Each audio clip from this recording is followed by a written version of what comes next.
नमस्कार, स्वागत है आपका। मैं हूं आपके साथ दिनेश अवस्थी। रूस यूक्रेन की जंग जारी है। रूसी सैनिक लगातार यूक्रेनी शहरों में मिसाइलें दाग रहे हैं। इसी बीच जंग को रोकने के प्रयास भी जारी हैं। अमेरिका और कई दूसरे देश यूक्रेन के साथ हैं।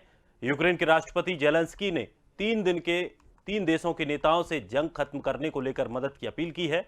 जेलेंस्की ने इजराइल के प्रधानमंत्री नफ्ताली बेनेट, तुर्की के राष्ट्रपति एर्दोआन और फ्रांस के राष्ट्रपति इमैनुअल मैक्रों से भी अपील की थी कि वो रूसी राष्ट्रपति व्लादिमीर पुतिन से युद्ध रोकने के लिए कहें। तीनों देशों के नेताओं ने पुतिन से टेलीफोन पर बात की। बावजूद इसके जंग नहीं रुक रही है।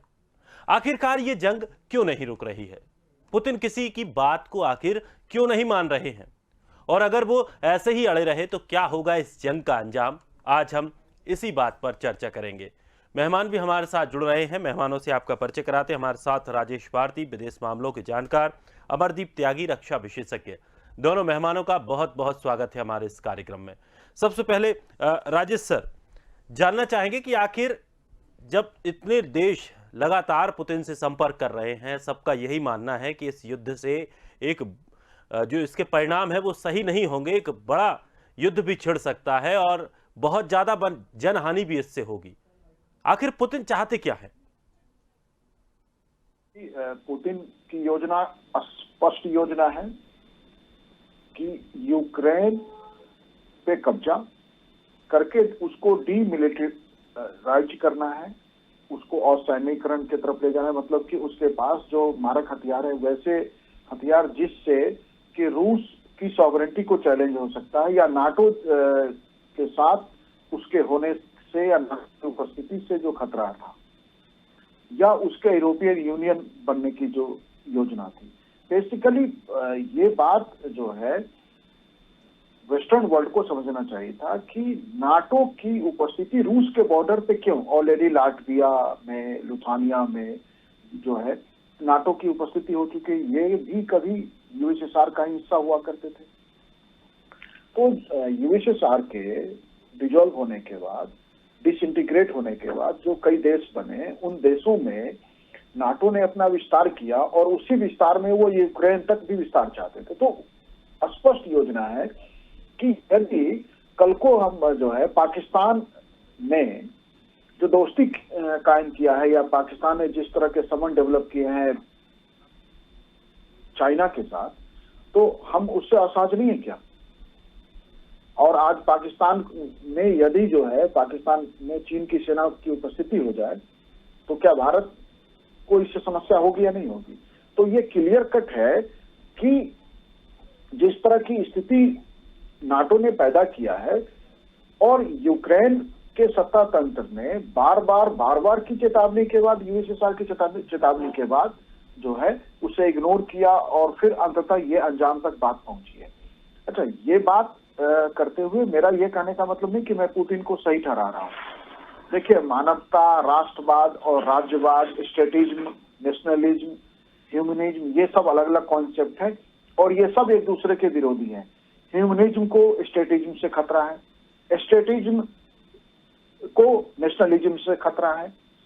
तो ये जो सभी अलग अलग तरह की विचारधाराएं हैं, इन विचारधाराओं के साथ राज्य व्यवस्था को, राष्ट्रवाद को जो है, हम जानते हैं कि जो राष्ट्रवाद है एक तरह का वो पागल पर, रविन्द्रनाथ टैगोर ने क्लियर कट लिखा है कि यूरोप ने जो सबसे बड़े डेविल फोर्सेज को, शैतान को पैदा किया है, उसमें उन्होंने राष्ट्रवाद को बताया। क्योंकि राष्ट्रवाद के नाम पे आप किसी भी बात को जस्टिफाई कर सकते हैं और किसी भी बात को रिजेक्ट कर सकते हैं। तो ये राष्ट्रवाद एक ऐसा अफीम है जिसके नाम पे राज्य तंत्र और सत्ता तंत्र में बैठे लोग जो है अपनी मनमानी चला सकते हैं और किसी भी हद तक जा सकते हैं। बिल्कुल। और ये स्थिति जो बन रही है, लेकिन वो सही नहीं बन रही है। कम से कम उसमें और जो लोग हैं उनकी बारे में कम से कम सोचना होगा कि जो लोगों की जानें जा रही हैं वो आखिर आपकी जिद की वजह से क्यों जा रही हैं। ये भी एक बड़ा विषय है। अमरदीप सर, चूंकि तमाम बार स्थिति जब ऐसी बनी रही है, जब मानने को तैयार नहीं है पुतिन, और पहले ही वो कह चुके हैं कि मैं परमाणु बम मेरे पास तैयार रखा है, परमाणु को लेकर के भी चर्चा चली, परमाणु बम को लेकर। तो क्या अब स्थिति ऐसी बन सकती है कि जिस तरह से लगातार नाटो की सेना भी बढ़ रही है और पुतिन, चूंकि उनका गुस्सा दिख ही रहा है साफ तौर पर कि वो किसी की भी बात अभी सुनने को फिलहाल तैयार नहीं है, तो क्या ऐसे में कुछ ऐसे कदम उठ सकते हैं जो कि एक बहुत बड़ा रूप ले सकें फिर? जी, अवस्थी जी, ऐसा है, जिस प्रकार नाटो अभी धीरे धीरे एक्टिव होना शुरू हो गया। बीच में तो ये बोल रहे थे कि we will not participate in this war but इसी तरह चोरी छुपे से उनको वेपन सप्लाई करना और धीरे धीरे जो है एक्टिवेट होना, जैसे ब्रिटेन, दूसरे नाटो कंट्रीज की जो लिथुआनिया में जो है मिलिट्री एयर एक्सरसाइज हो रही है, इवन अमेरिका के भी एयरक्राफ्ट जो है वो near to this Ukraine border कहीं कहीं दिखाई दे रहे हैं। तो इस तरह की एक्टिविटीज से लगता है कि they are also likely to participate in this battle. यदि ये इस तरह की हरकत हुई तो जिस तरह व्लादिमीर पुतिन का जो रवैया नजर आ रहा है, तो देयर इज नो डाउट, वो मैं पहले भी कह चुका हूं कि वो यूक्रेन में न्यूक्लियर बम डाले या डाले, लेकिन किसी न किसी नाटो कंट्री के ऊपर जरूर इसका जो है टेस्टिंग हो सकती है। तो कहने का तात्पर्य है कि नाटो कंट्रीज अपनी हरकतों से बाज नहीं आ रहे हैं। पहले उन्होंने यूक्रेन में जो है डिस्टर्बेंस पैदा करके और वहां पे एंटी रशियन जो है वो सारे वो सब किया, उसके बाद अब उसको नाटो में ज्वाइन कराने का वो चल दिया। अभी जेलेंस्की बार बार दूसरे देशों से कह जरूर रहे हैं कि हमको आप इसको युद्ध को रुकवाइए, लेकिन वो अपनी तरफ से कोई भी सॉफ्ट लैंग्वेज बोलने को तैयार नहीं है। That means he is directly challenging Putin, और पुतिन के जो रवैया है या पुतिन का जो जिस तरह का पर्सनैलिटी है, जिस तरह का जो रुख है, उससे पुतिन जो है वो किसी की बात सुन नहीं रहा है। मतलब in spite of all this happening, Zelensky has applied for membership of European Union। क्या जरूरत आ रही थी भाई? कितनी आफत आ रही है जब ऐसा माहौल बना हुआ है and you are on the verge of destruction, you are still trying to join this European Union. तो वो किसी तरह भी अपने आप को जरा सा भी सॉफ्ट या कोई इस तरह का बीच का रास्ता निकालने को तैयार नहीं है। तो जब ऐसी स्थिति हो तो युद्ध को रोकना बिल्कुल असंभव सा हो जाता है। अब पुतिन जिस तरह की माहौल में पहुंच चुके हैं, जिस तरह की स्थिति में पहुंच चुके हैं, ऐसी स्थिति में उनका भी स्टेप बैक करना जो है वो असंभव है। अब वो ऐसी जगह पहुंच गए हैं कि उन्होंने यूक्रेन पे ऑलमोस्ट कब्जा है। ओनली थिंग इज कि यह है कि बस किस दिन जेलेंस्की को पकड़े हैं, वहां की गवर्नमेंट का फॉल हो और एक ऑफिशियल सरेंडर या ऑफिशियल सीज फायर की घोषणा हो जाए, उसका इंतजार है। प्रोबेबली जिस तरह जेलेंस्की ने अपने प्रधानमंत्री मोदी जी से बात की, मोदी जी ने जो है व्लादिमीर पुतिन से बात की, उससे कहीं लगता है कि शायद यदि और थोड़ा सा प्रोएक्टिव रोल यदि मोदी जी अदा करें तो शायद कुछ संभव हो कि ये युद्ध रुक सके। लेकिन जब तक ये नाटो कंट्रीज न रुकेंगे तब तक ये इस तरह की हरकत होती रहेगी। बिल्कुल, और ये पहले इन्होंने ये काम किया कि पहले यूक्रेन को भड़काया और फिर जब यूक्रेन आधे से ज्यादा तबाह हो चुका है उसके बाद अब और स्थिति बिगाड़ने के लिए आ रहे हैं। ये वाकई ये भी एक सोचने का विषय है। राजेश सर, क्या कुछ अभी भी ऐसी चीजें हैं या ऐसी बातें हैं जिन बातों पर सहमति बन पाए और जो अब इतनी बड़ी त्रासदी अभी तक हुई है उसको छोड़कर आगे स्थिति और ना बिगड़े? क्या आपसी समझौता अभी भी हो सकता है? कुछ ऐसे पहलू हैं जिनको लेकर बातचीत की जा सके? जी, निश्चित रूप से ऐसे पहलू हैं। सबसे पहला पहलू तो यह है कि नाटो की ओर से घोषणा हो कि हम यूक्रेन में आगे विस्तार की कोई हमारी योजना नहीं, या यूक्रेन को हम अपना सदस्य नहीं बनाने जा रहे हैं। यूक्रेन को यह घोषणा करना होगा कि हम नाटो ज्वाइन नहीं करेंगे, हम यूरोपियन यूनियन ज्वाइन नहीं करेंगे और हम रूस के लिए खतरा नहीं बनेंगे। इस घोषणा के बाद जो है काफी दोनों देशों के बीच का जो तनाव है उस तनाव में कमी आ जाएगी। फिर उसके बाद दुनिया के वो देश जो अभी रूस का ट्रस्ट रखते हैं, चीन और भारत, दो ऐसे देश हैं जो अभी रूस का बेहतर ट्रस्ट रखते हैं, इन दोनों की भूमिका सामने हो सकती है। इसके अलावा जो बाइडेन प्रशासन जो यूएसए में बैठे हैं उनकी ओर से यूक्रेन को हथियारों की सप्लाई और सैन्य मदद देना और उसे लड़ाई के मैदान में और जोरदार तरीके से कैसे फाइट हो इसको लेके वैसे फ्रांस के राष्ट्रपति इमैनुअल मैक्रा काफी कंस्ट्रक्टिव रोल प्ले कर रहे हैं। इजराइल ने भी जो है थोड़ी बहुत इसमें सक्रियता दिखाई है। टर्की के भी नेतृत्व से यूक्रेन के नेताओं ने बात की है। तो जो है सारी समस्या यही है।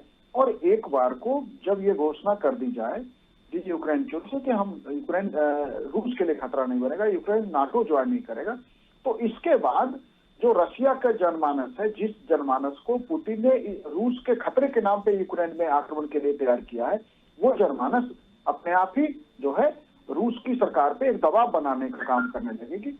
और वो दबाव अंततः जो है यूक्रेन के लिए बेहतर समय लेके आएगा, राहत भरा समय होगा और अंतर्राष्ट्रीय समुदाय भी शांति की तरफ जाएगी। एक जो खतरा है, एक डर जो है कि ये संघर्ष और आगे बढ़ा तो ये संघर्ष किसी न्यूक्लियर वारफेयर के तरफ तो नहीं जाए, जिसके कारण हम देखते हैं कि आज भारत जो है पेट्रोलियम का बाजार जो है 2014 के बाद सबसे ऊपर चला गया है। इसकी कीमत भारत में महंगाई के रूप में आने वाली है। तो सारी दुनिया के बाजारों में इसका असर है। ये सिर्फ यूक्रेन और रूस तक की संघर्ष नहीं है। बिल्कुल, ये संकट पूरे विश्व में रहेगा और सभी जगह इसका आर्थिक असर बहुत ज़्यादा पड़ने वाला है। और अगर स्थिति ऐसी ही बनी रही, आगे भयानक परिणाम इसके और भी आएंगे। कई भी और नुकसान और तरह के नुकसान भी अन्य देशों को भी उठाने पड़ सकते हैं। अमरदीप सर, यहाँ पर अगर अमेरिका को लेकर हम बात करें तो क्या अमेरिका को भी किसी तरह की कोई जिद लग गई है कि अमेरिका ने बार बार रूस को चेताया और फिर रूस माना नहीं, तो अब अमेरिका इस तरह से काम कर रहा है कि उसका पूरी तरह से अंदरूनी तौर पर सहयोग कर रहा है, तमाम तरह से यूक्रेन के साथ खड़े होने का दावा भी वो कर चुका है। और क्या अफगानिस्तान बनाने की दिशा में है यूक्रेन को? बिल्कुल, देखिए अमेरिका ने आज तक जहां भी किया है इसी तरह का एक रोल अदा किया है। उसने कहीं भी ऐसा रोल नहीं किया कि वहां पे शांति हो, अशांति का माहौल बना के रखा है। चाहे वो इराक हो, चाहे वो अफगानिस्तान हो, और फिर उसको एक ऐसी स्थिति में छोड़ के वहां से चले जाना कि जहां पे कोई स्थिरता आई ही ना हो। तो इस तरह का जो काम करते रहते हैं। और जिस तरह चोरी छुपे हथियारों की सप्लाई यहाँ पे चल रही है, तो कल को यदि रशिया जो है यूक्रेन पे कब्जा भी कर लेता है तो भी वो हथियारों की सप्लाई आम जनता के बीच इसलिए हो रही है कि वो as a kind of missionary जो है वहाँ पे मर्सिनरीज की तरह वहाँ पे रशिया के साथ जो है वो लड़ते रहे और एक अशांति का माहौल बना रहे, जिससे कि रशिया जो है लगातार kind of you can say insurgency या एक इंटरनल कॉन्फ्लिक्ट के तहत जो है वो जूझता रहे इनसे। तो इस तरह की सोच विचार अमेरिका की दिखाई देती है, जो सही नहीं है। जिस तरह से अमेरिका इस देश विश्व का जो है एक बड़ा देश है, यूएनओ का एक सक्रिय मेंबर है, वीटो पावर रखता है, और जिस तरह की एक मैच्योरिटी दिखानी चाहिए उस तरह की मैच्योरिटी उनके न तो स्टेटमेंट में दिखाई देती है, न ही उसके किसी एक्शन में दिखाई देती है। उस सिचुएशन को डिफ्यूज करने के बजाय उसमें जैसे आग में घी वाला जो काम है वो अमेरिका लगातार कर रहा है। तो अमेरिका को कायदे में तो जिस तरह के जिम्मेदारना वो देश होना चाहिए उस तरह की बिहेवियर करना चाहिए और उसको शांत करने के प्रयास करने चाहिए, ना कि अशांत बनाने के लिए। यदि अमेरिका इस तरह की हरकत ना करता जो 2014 में उन्होंने की है, एंटी रशिया कैंपेन चला के यूक्रेन में पूरा माहौल खराब किया है, यदि वो ना करता या नाटो फोर्सेस को यहाँ पर लाने के लिए नाटो में ज्वाइन कराने का प्रयास ना करता, तो ये स्थिति इस तरह की बनती ही नहीं। तो अमेरिका का चाहे राष्ट्रपति कोई भी हो, कैसा भी हो, वो हमेशा इस तरह की हरकत करते हैं कि जहां पर ये विश्व शांति को खतरा पैदा हो जाता है। पहली बार भी जब जापान में बम डाला अमेरिका ने, चाहे वो कंडीशन कुछ भी रही हो कि वो पर्ल हार्बर पर जापान का अटैक हो गया था, ये हो गया था, वो हो गया था, जो भी बहाने हो, लेकिन वो बहुत ही गैर जिम्मेदाराना हरकत थी एटम बम डालना। जिस तरह से वहां पर लोगों की कैजुअलिटी हुई, जिस तरह वहां के नुकसान हुए, तो उसका जो खामियाजा जहां पे आज भी जापान के लोग भुगत रहे हैं, तो वो बहुत गलत है। और आज भी जिस तरह का माहौल वो क्रिएट कर रहा है, लेटर और सुनर यदि एटम बम का इस्तेमाल हुआ तो उसके लिए ये अमेरिका ही जिम्मेदार होगा। तो अमेरिका को इस तरह का गैर जिम्मेदाराना हरकत से बचना चाहिए। क्या ताइवान को भी इसके हम जोड़कर देख सकते हैं कि चाइना को लेकर ताइवान में भी अमेरिका कुछ अपनी हरकतें कर रहा है? देखिए, जिस तरह चाइना जो है, चाइना की जो पॉलिसी है, China is always looking forward for the opportunity to attack और टू कैप्चर ताइवान, और ताइवान पे अटैक करना सीधे सीधे अमेरिका को चैलेंज करना है। तो अमेरिका इस तरह की यदि माहौल ना, जिस तरह वो ताइवान को सप्लाई करता है, ताइवान को सपोर्ट करता है, उस तरह ना करे तो शायद चाइना भी थोड़ा बहुत सॉफ्ट हो सकता है, या उन चीजों को एक टेबल पर बैठ के बात की जा सकती है कि भाई इस तरह की हरकत ना करो, किसी भी कमजोर देश को या छोटे देश को बड़े देश जो है वो इस तरह कैप्चर ना करें। तो इस तरह की बातें टेबल पे हो सकते हैं instead of instigating.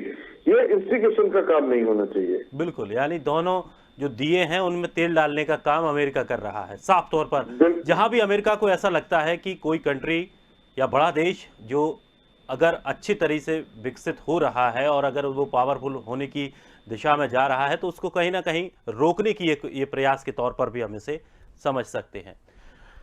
Rajesh sir, अब अगर स्थिति चूंकि अब बन चुकी है, काफ़ी कई दिन हो चुके हैं, बहुत सारी संस्थाएं नष्ट कर दी गई हैं रूस के द्वारा, और यूक्रेन भी दावा कर रहा है कि तमाम नुकसान उसने रूस का भी किया है। तमाम उसके जो हवाई जहाज हैं या फाइटर विमान हैं उनको उड़ा दिया है, तमाम मिसाइलें उसकी या उसके टैंक हैं उनको नष्ट कर दिया गया है। अगर जिस तरह की दोनों देशों की शक्ति के तौर पर देखें, रूस के पास काफ़ी हथियार हैं, कितने दिन और रूस इसी तरह के युद्ध लड़ने में सक्षम है? क्योंकि अब बहुत सारी रूस को भी समस्याएं आ रही होंगी, तमाम तरह के प्रतिबंध उस पर लगा दिए गए हैं, तमाम देशों के उसके साथ जो दुश्मनी हो गई है उसके भी दबाव उसके ऊपर है, उसका युद्ध भी चल रहा है। तो किस तरह, क्या आर्थिक तौर पर रूस खुद कमजोर नहीं होगा अगर इस तरह से धीरे धीरे भी युद्ध चलता रहा तो? देखिए, वेस्ट की मीडिया जो प्रचारित कर रही है वो और जो सच्चाई है वो दोनों अलग अलग है। अभी भी यूरोप 40% जो है गैस रूस से पाइपलाइन के थ्रू लेता है। अब यदि वेस्टर्न यूरोप के देश गैस लेना बंद कर दे तो उनकी इकोनॉमी खतरे में पड़ जाएगी। तो रूस का बाजार जो सबसे बड़ा है क्रूड का और हथियार का, उसमें कहाँ गिरावट आई है?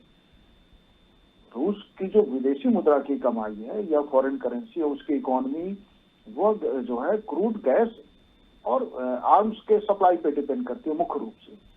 उसमें तो और रूस को लाभ हो रहा है, बल्कि ये जो स्थिति पैदा किया इससे रूस जो है लाभ की स्थिति में आ गया, क्योंकि प्रतिदिन आप देखिए कि क्रूड ऑयल के प्राइस बढ़ रहे हैं। जब क्रूड ऑयल के प्राइस बढ़ रहे हैं तो रूस को जो कीमत 2014 में मिल रही थी वो कीमत अब मिल रही है।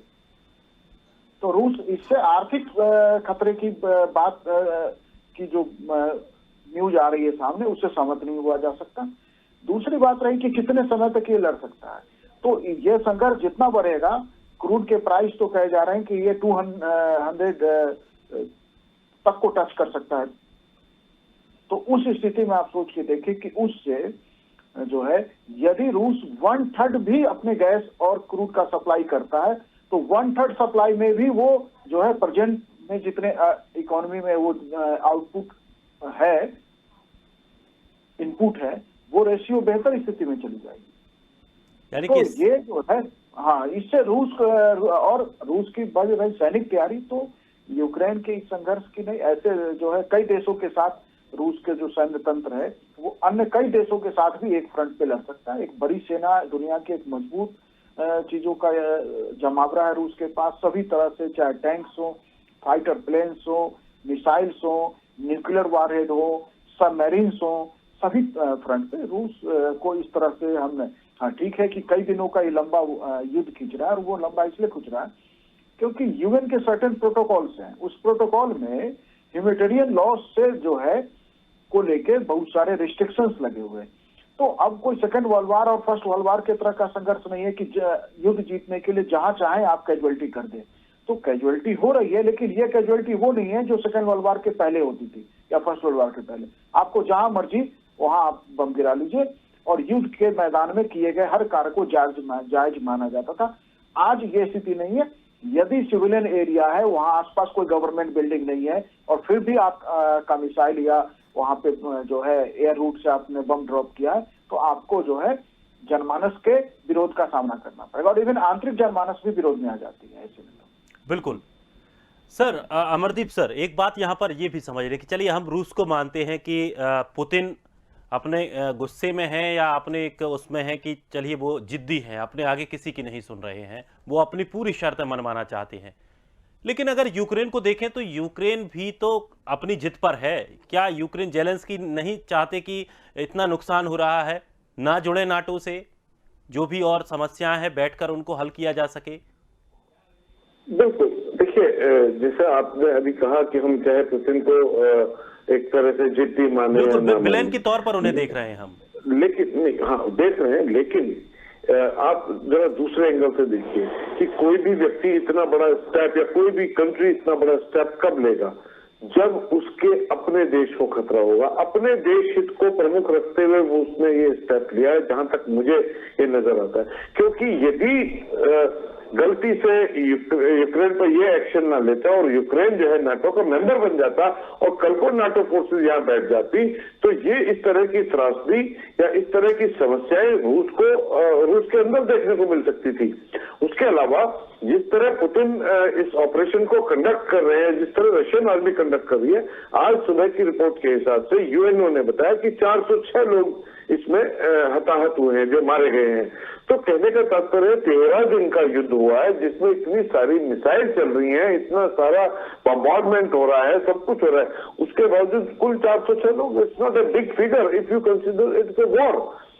तो कहने का तात्पर्य है कि रशियन फोर्सेस जो है बड़े फूक फूक के ऑपरेशन को कर रही है, कदम फूक फूक के रख रही है, और वो कोशिश किया जा रहा है कि ज्यादा से ज्यादा मिलिट्री इंस्टॉलेशंस को नुकसान पहुंचाया जाए, जिससे कि समहाउ इनकी आर्मी जो है वो सरेंडर कर दे। लेकिन जेलेंस्की, आई डोंट नो, मैं समझ नहीं आता कि किस बलबूते पे वो बार बार इस तरह के बयानबाजी कर रहे हैं, जिससे रशिया को instead of diffusing the situation उसको और इंस्टिगेट कर रहे हैं कि हम ये कर देंगे। और इस तरह की जब वो प्रोपेगेंडा होता है, जब वॉर चलती है, कि अपनी जो है जो बहादुरी का ज्यादा प्रोपेगेंडा करना कि हमने रशिया के इतने एयरक्राफ्ट गिरा दिए, इतना टैंक बर्बाद कर दिया, इतने सोल्जर्स हमने कैप्चर कर लिए, this is part of the war machinery.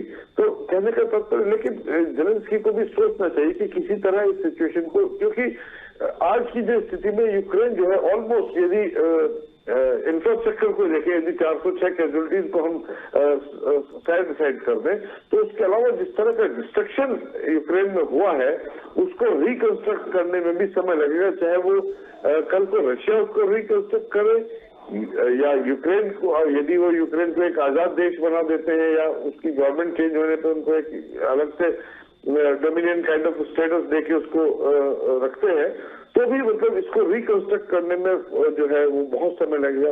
और जिनका जो आदमियों का लॉस हुआ है और जो आम जनता का लॉस हुआ, वो तो इर्रिपेयरेबल है, उसका तो कुछ रिकवरी हो ही नहीं सकती। तो कहने का तात्पर्य देश की जनता के लिए एटलीस्ट और कुछ नहीं तो जेलेंस्की को थोड़ा सा झुकना चाहिए या थोड़ा सा उस चीज को समझना होगा, जिससे कि इस तरह की जो व्यापक स्तर पर जो विध्वंस मचा हुआ है वो कम से कम थम जाए। बहुत बहुत शुक्रिया आप दोनों मेहमानों का, इतना कीमती वक्त आपने दिया और बड़ी महत्वपूर्ण जानकारियां दी। तो अब ये जंग कब रुकेगी ये तो फिलहाल तय नहीं है, लेकिन हाँ बातचीत की जा सकती है। यूक्रेन को थोड़ा सा बात को समझना होगा। जिस तरह से रूस लगातार कहता रहा है कि उनकी जो शर्तें हैं उनको माना जाए, लेकिन अगर नाटो की सेनाएं जिस तरह से लगातार बढ़ रही हैं और अमेरिका पीछे से अपनी जो चाल चल रहा है वो युद्ध को और बढ़ावा दे रहा है। फिलहाल इस खास कार्यक्रम में इतना ही। ताजा तरीन खबरों के लिए आप बने रहिए स्वदेश के साथ। सबसे पहले देश।